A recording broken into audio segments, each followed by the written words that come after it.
Le rhume et le nez bouché constituent des symptômes très fréquents, aussi bien chez les enfants que chez les adultes. L'évolution normale d'une rhinite se fait habituellement vers la guérison en quelques jours. Le fait de donner donc des préparations au niveau des narines, ça peut soulager, notamment quand le nez est bouché.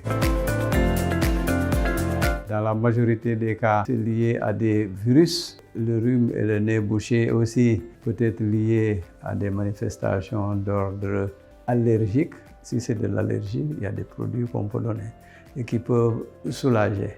Et habituellement, au bout de quelques jours, vraiment, ça se règle. Sauf s'il y a des signes associés, tels que, par exemple, une respiration rapide, des signes cutanés, un mal de gorge, etc.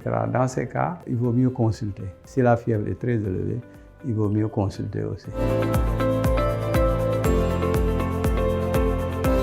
Beaucoup de préparations qu'on utilise dans le nez bouché contiennent ce type de substances. Pseudoéphédrine sont aujourd'hui vraiment contre-indiquées.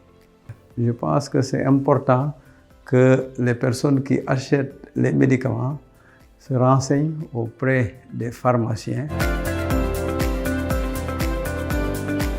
Les effets secondaires les plus connus sont des manifestations d'ordre cardiovasculaire, mais ça peut même aller jusqu'au niveau cérébral. Et tout ceci, c'est lié à la vasoconstriction des vaisseaux au niveau cérébral, mais aussi au niveau du système cardiovasculaire.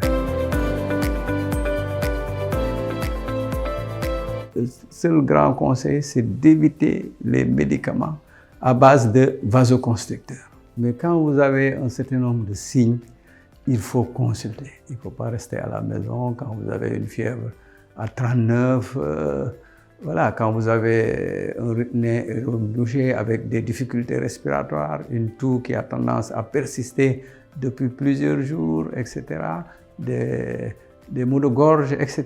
Il y a un certain nombre de signes vraiment qui méritent que le sujet aille consulter.